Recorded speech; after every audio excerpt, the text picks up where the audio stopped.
We look at Trotsky critically. We don't just look at what he said and what he did, but we try and apply those ideas to today.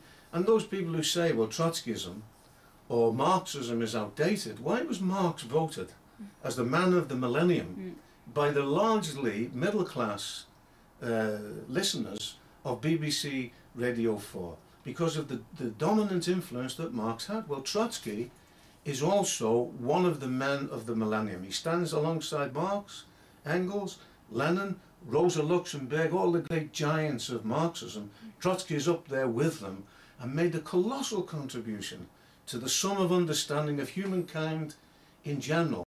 His writings on art, on culture and so on, I think are very good, even to apply to the contemporary well. So fair enough, Christopher Hitchens finds that part of Trotsky actually acceptable. He actually disputes some of the things that Robert Service was arguing, but he doesn't do it consistently because he doesn't stand today on the ideas, on the methods of Trotsky like we do.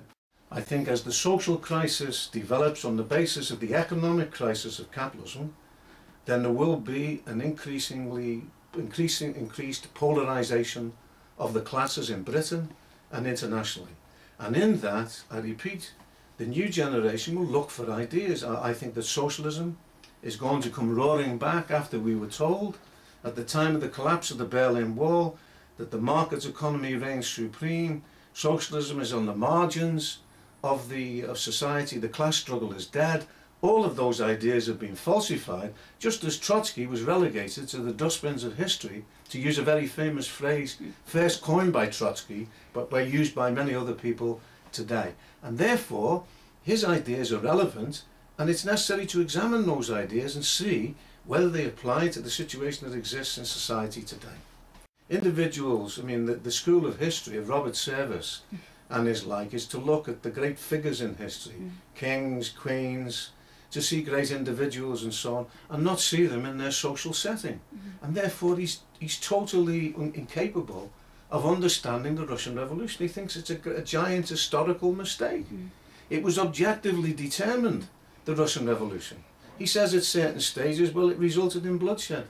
Yeah, unfortunately it did, but not because of what Trotsky did, what the Bolsheviks did, what the Russian working masses did.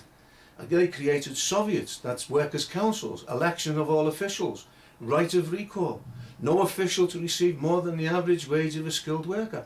All parties that accepted the idea of socialism and the planned economy had the legal right to participate in that society. That was the original aims of the Russian Revolution, and Trotsky would be nothing without the mass support that he gained in 1905-1907 revolution, the first Russian Revolution. Then when he came back to Russia with Lenin in February, they were a minority, Lenin and Trotsky.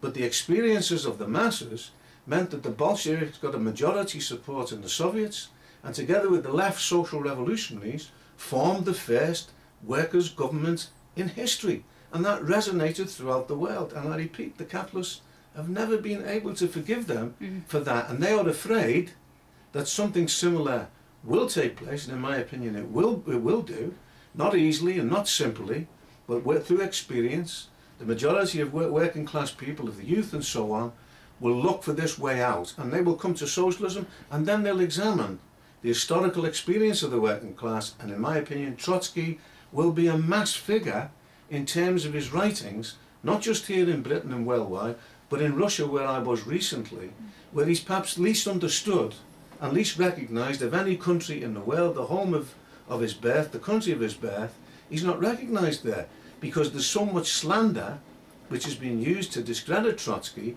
which has worked up to a point, but it will not work in the changed social situation that will develop in the next period. Well, Robert Service's argument that there was no fundamental difference between Lenin, Trotsky and Stalin will be laughable and is hardly accepted by a serious historian or commentator, but for the fact that there's a method in this particular madness of Service, and that is to try and discredit Marxism, to try and discredit the Russian Revolution and identify Stalin and the horrors of Stalinism with Bolshevism. They have a little problem, by the way, with this.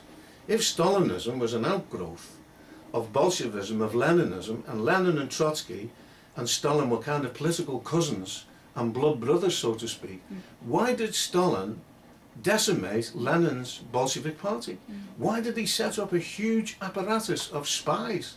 Why did he have a whole building in Moscow devoted to spying on Leon Trotsky, on his son Leon Sedov, who was probably murdered by GPU, that's Russian Stalinist secret agents? Why did he set up this whole apparatus to murder Trotsky, to assassinate Trotsky?